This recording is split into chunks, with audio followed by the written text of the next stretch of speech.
Oke, selamat siang. Hari ini kita akan membahas tentang cara mengendalikan biaya karena yang paling banyak cost itu adanya di F&B ya. Walaupun kamu di rooms, tapi kamu juga pelajarin.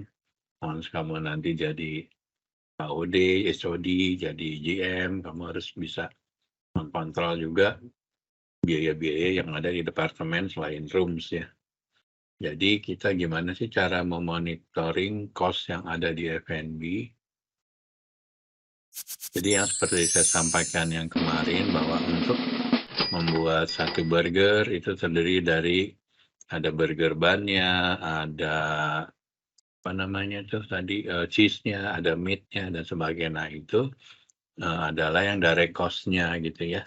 Jadi untuk membuat kayak, minuman ini juga sama ada cost-nya misalnya ini pakai, jenis tea-nya misalnya Dilma gitu ya, satu sasetnya berapa. Terus satu slice-nya ini plus honey atau madu itu berapa. Nah, cost itu semua dicatat di industri hotel, di industri yang lain sama dicatat supaya kita bisa berapa tahu kalau kita jualan itu modalnya berapa, cost-nya berapa gitu ya.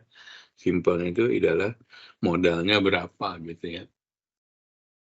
Jadi adalah cost of goods itu adalah biaya untuk membuat misalnya satu nasi goreng itu terdiri dari ada berasnya misalnya 100 gram gitu ya, telurnya satu, terus ada ayamnya dipotong mungkin berapa gram dan sebagainya. Nah, cost dari masing-masing itu nanti disebutnya food cost dari nasi goreng.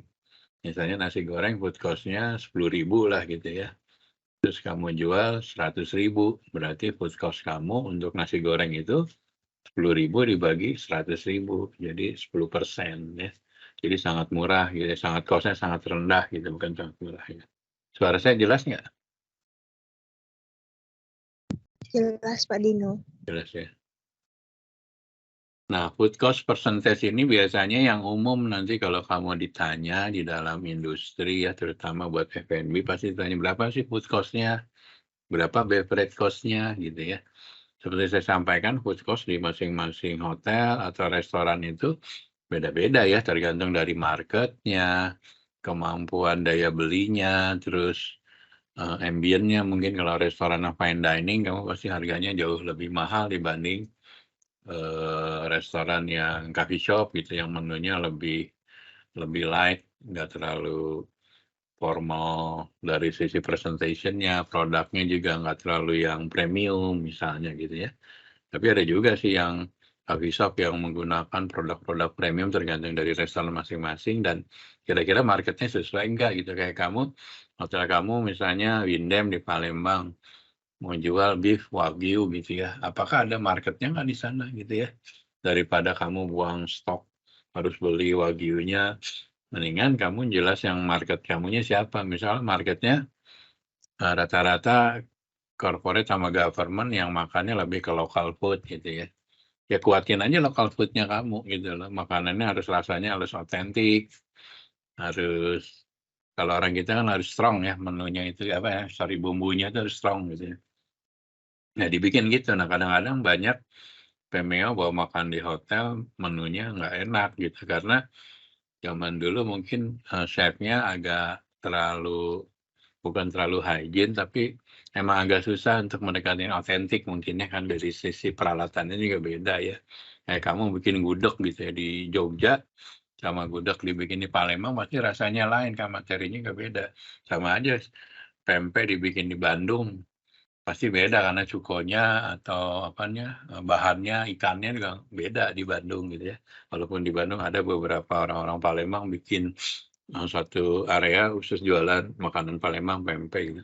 Tapi tetap taste-nya bagi yang terbiasa makan itu akan beda gitu. Nah itulah, memang strategi atau apa ya, challenging tantangannya bagi seorang chef di mana bisa bikin makanan tuh seotentik mungkin gitu loh. Karena sekarang orang lebih back to authentic recipe gitu ya, senang yang, makanannya rasanya tetap tradisionalnya dapat, tapi presentation-nya mungkin agak modern gitu ya.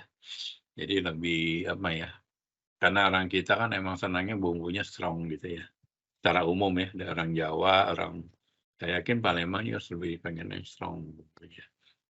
Nah, yang kedua nanti kamu sebagai FB manager atau sebagai GM gitu ya, walaupun kamu di rooms, kita harus ngecek yang namanya laporan dari pemakaian barang-barang yang ada di gudang.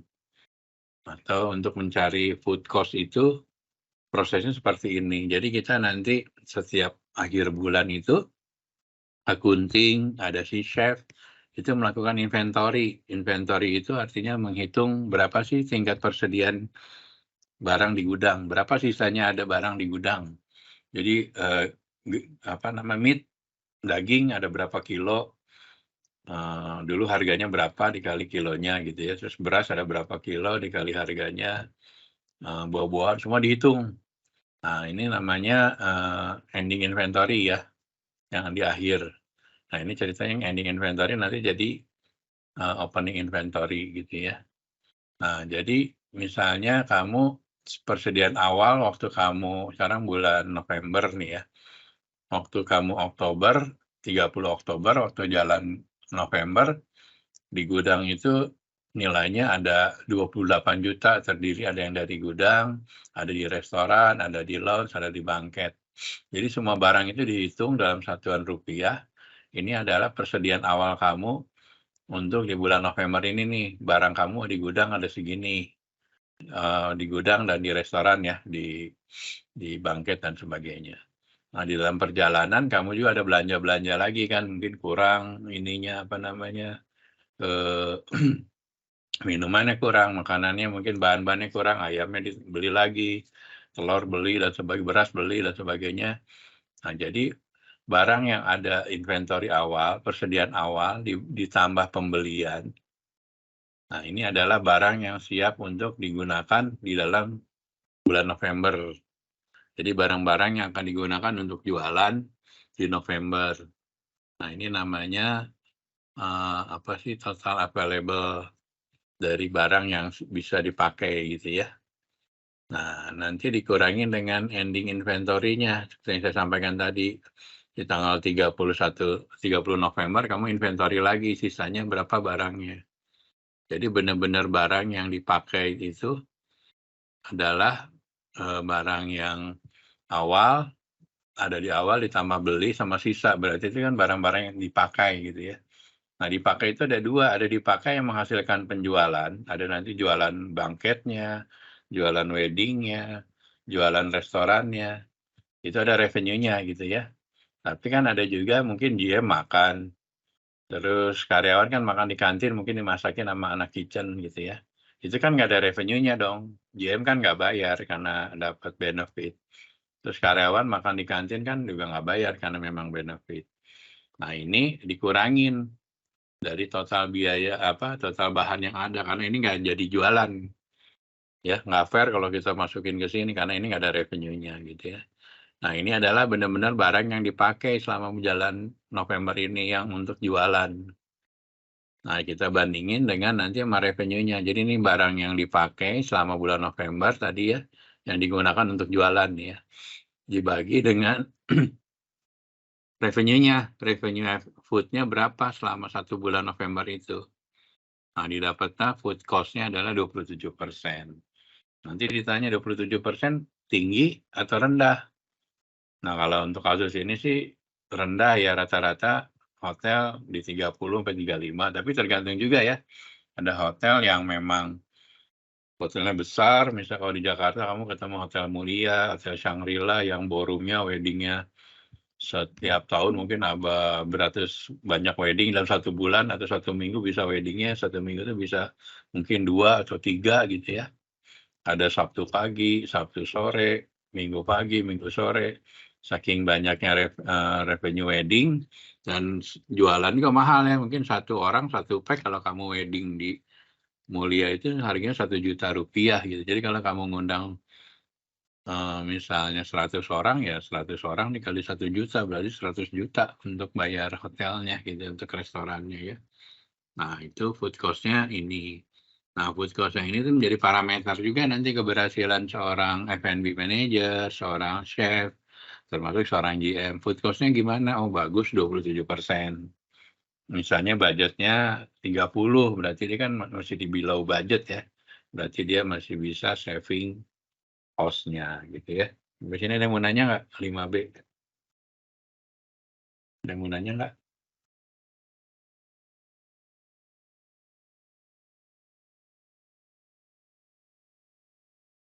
Tuh, ada yang mau nanya nggak? Putu, mana Putu? Putu mau nanya nggak? Ajrin, lain ada yang mau nanya? Nggak ada? Kita lanjut ya. Jadi ini untuk menghitung food cost ya. Food cost-nya 27%. Ini termasuk bagus ya. Misalnya rata-rata kan saya sampaikan hotel itu biasanya 30-35. Kalau restoran atau kafe berapa sih food cost-nya? Beberapa restoran ya atau kafe yang memang harga jual makanannya murah, misalnya di bawah 150.000 gitu ya. Ya jualnya murah supaya volumenya banyak, supaya yang makan banyak. Mungkin food cost-nya agak tinggi ya, bisa jadi 30, 35. Tapi itu strategi dia mungkin, karena kalau dia pengen food cost-nya rendah, harga jualnya mungkin menjadi 200.000, 250.000 per menunya.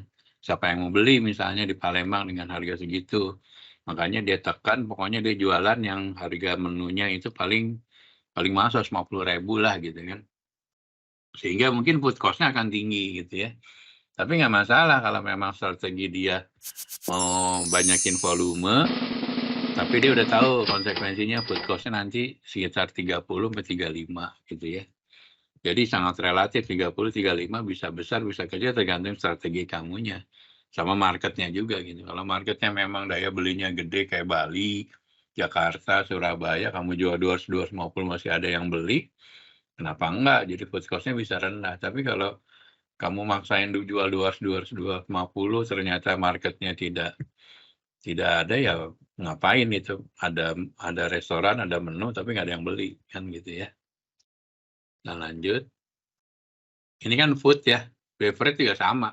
Intinya nanti akhir bulan kamu inventory lagi, barang di bar ada berapa banyak sih, di restorannya minumannya ada berapa banyak. Biasanya kalau alkoholik adanya di bar atau di service bar ya, kita hitungin. Ini sama juga bar, mungkin ada nggak semua minuman juga dijual ya, mungkin dipakai kitchen untuk masak, misalnya wine for cooking. Tapi kalau di hotel nggak boleh ya, alkoholik maksudnya nggak boleh gratis ya, harus bayar ya. Even GM pun kalau alkohol harus bayar gitu ya. Nah di luar dari alkohol mungkin ini kayak air mineral atau sebenarnya air mineral atau jus itu masuknya ke food, tapi ada beberapa hotel kayak teh, kopi, sama sama juices biasanya masuk ke food tergantung dari hotelnya. Kalau hotelnya dari awal dimasukin ke beverage ya dihitung beverage. Tapi kalau masuknya sebagai food, karena ada yang masukin teh sama kopi sebagai food gitu ya. Nanti harus ada transfernya dari food ke beverage gitu ya. Sama ini juga beverage prinsipnya sama kayak food tadi. Jadi berapa sih beverage cost-nya gitu ya. Oh beverage cost-nya 22. Oh ternyata beberapa hotel di Bali bisa 17%. Oh iya mungkin di Bali karena harga minumannya, alkoholnya misalnya mahal gitu ya, jadi banyak yang minum alkohol. Biasanya kalau food cost-nya rendah itu jualannya paling jus-jusan lah gitu ya. Tapi kalau alkohol yang lain biasanya relatif agak tinggi di 25, 27. Malah kalau jual wine biasanya agak-agak beverage cost-nya agak tinggi gitu ya. Oke, saya lanjut. Selain itu juga kamu harus ngecek barang-barang yang ada ini contoh barang-barang yang ada di kitchen ya. Barang yang ada di kitchen atau barang-barang yang ada di housekeeping juga kita harus cek juga. Berapa barang yang masuk ke housekeeping, ke gudangnya gitu ya. Berapa awal persediaannya berapa, terus selama berjalan mungkin anak housekeeping beli lagi slipper, beli laundry supply, beli general cleaning, nah semua ini masuk adanya di gudang ya. Nanti dihitung berapa endingnya, itu adalah konsumsinya, konsumnya. Nah ini untuk ngelihat nih departemen FO misalnya pakai printing material berapa banyak. FO pakai stationery berapa banyak, nanti laporannya ada di accounting ya. Cara ngitungnya gitu tadi sama. Persediaan awal ditambah pembelian, dikurangin ending, itu namanya konsum ya. Nah ini masuk ke departemen masing-masing nih nanti. Ada expense-nya front office, expense-nya housekeeping, expense-nya accounting, expense sales. Tergantung dari departemen mana yang mau minta. Misalnya request ke gudang gitu ya, dari sales. Ya nanti expense-nya masuk ke sales and marketing department gitu ya. Ini tadi barang-barang yang sifatnya disebutnya material. Material itu di luar dari F&B biasanya kita sebutnya material. Ada barangnya housekeeping, barangnya engineering. Pokoknya di luar dari F&B kita masih ke material ya. Biasanya paling banyak sih housekeeping nih nanti barangnya sama engineering ya. Kalau yang lain nggak terlalu sebanyak mereka gitu ya. Nah kita juga harus menganalisa selama berjalan itu menu-menu apa sih yang paling laku atau disebutnya menu yang paling populer. Jadi kalau kamu buka restoran atau kamu punya hotel ada restorannya, kamu harus lihat menu apa sih yang paling laku. Oh ternyata karena marketnya lokal, paling laku banyaknya nasi goreng, bihun goreng, yang goreng-gorengan, sop buntut, dan sebagainya ya.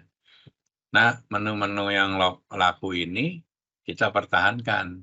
Tapi ada menu-menu yang nggak laku nih, atau sedikit gitu ya. Kita harus bikin analisa daripada kita harus nyediain stok barang untuk misalnya mau bikin apa nih, french fries Gindara gitu ya. Dalam 1 bulan hanya laku 8, paling banyak sekitar 8 gitu ya, malah kadang-kadang 0 gitu ya. Kita bagusnya nggak usah terlalu banyak menunya, bagusnya. Karena apa? Karena restoran kita kalau kebanyakan menu nanti kita kebanyakan juga harus nyediain persediaan barangnya kan. Barang-barangnya jadi banyak gitu, padahal belum tentu laku gitu ya. Pastiin aja mending mungkin lebih simpel menu kamu paling banyak 50 lah menunya gitu ya.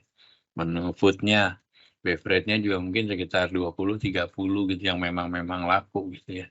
Daripada kamu banyak banget menu tapi nggak ada yang beli, percuma gitu ya. Karena nanti produknya akan rusak di gudang, atau udah keburu expire gitu ya, karena nggak ada barang yang kebeli dan sebagainya ya. Oke, kita lanjut. Ini juga tadi kan event food ya. Ini beverage juga sama. Kamu harus ngitung mana sih minuman yang paling laku. Beverage-nya, oh ternyata banyaknya soft drink doang nih di sini. Apa sih namanya? Bir nggak terlalu banyak karena marketnya mungkin tidak banyak foreigner ya, jadi nggak ada alkoholnya nggak terlalu banyak. Yang banyak menjualannya paling bir bintang dan sebagainya. Nah, ini juga sama. Daripada kamu nyetok sebanyak barang itu tapi nggak ada yang beli, lihat aja nih beli cuma 1. Nggak banyak. Paling banyak bir bintang, Coca-Cola gitu kan. Di luar dari itu, mendingan kamu simplified aja. Nggak usah banyak-banyak menunya. Daripada ya banyak resiko ya, ada rusak barangnya. Atau hilang gitu kelamaan di gudang. Bisa jadi hilang karena nggak ada yang kontrol misalnya gitu ya. Mendingan kita batasin aja. Gitu ya. Sampai sini ada yang mau nanya nggak? Kelas 5B. Pengendalian biaya ada yang mau nanya nggak?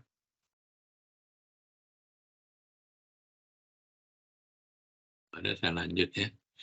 Nah biasanya kita sebagai chef, terus juga sebagai orang F&B, kita melakukan yang namanya Bacher test ya. Bacher test sih apa sih gitu ya?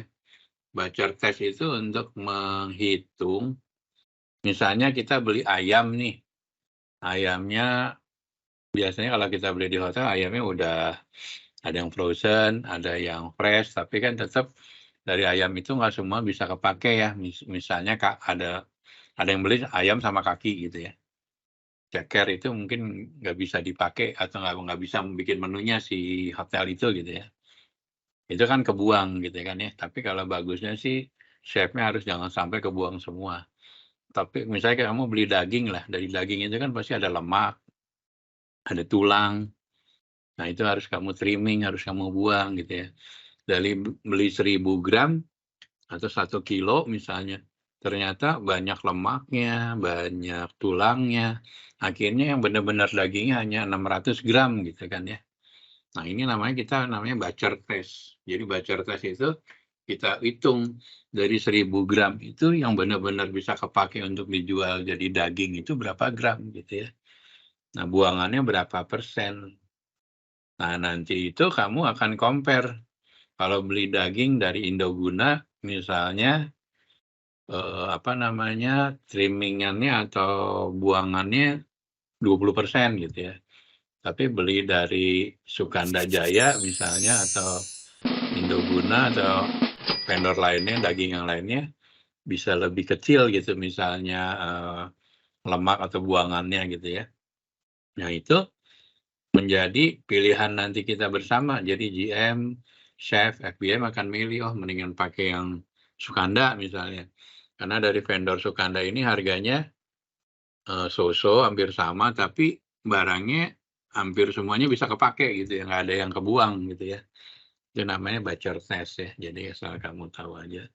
Walaupun kamu di room tapi ngerti tentang pengendalian biaya di F&B ya. Jadi gimana sih cara kita menekan supaya food cost atau beverage cost-nya nggak tinggi? Ya itu tadi, pastiin loss-nya kecil. Kayak tadi pakai dengan Bacher test. Cari yang loss-nya nggak gede.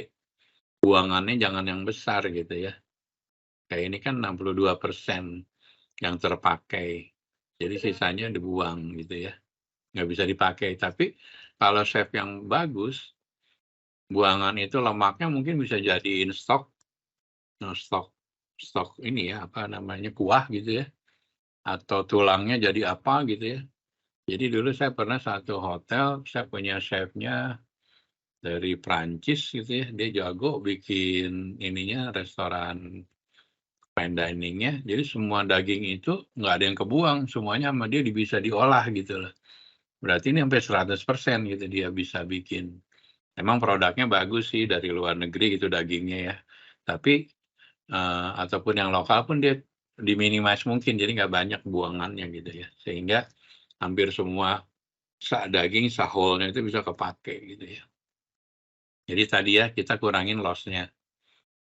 Jadi loss-nya di kitchen, loss-nya di bar, supaya semua barang yang ada itu bisa digunakan untuk terjual.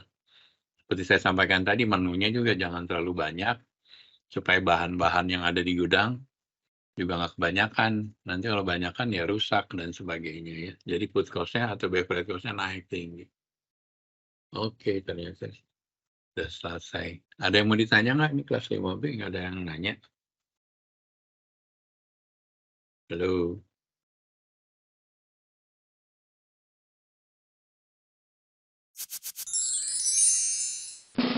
Paham nggak?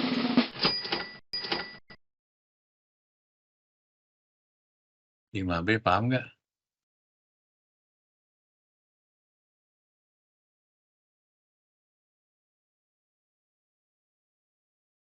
Nggak ada yang nanya nih kelas ini. Oke, kalau nggak ada pertanyaan saya akhirin ya. Ketua kelas nanti tolong diupdate yang absensinya ya. Thank you, nanti videonya saya share ya sama materinya ya. Thank you and see you next week ya. Saya stop recording.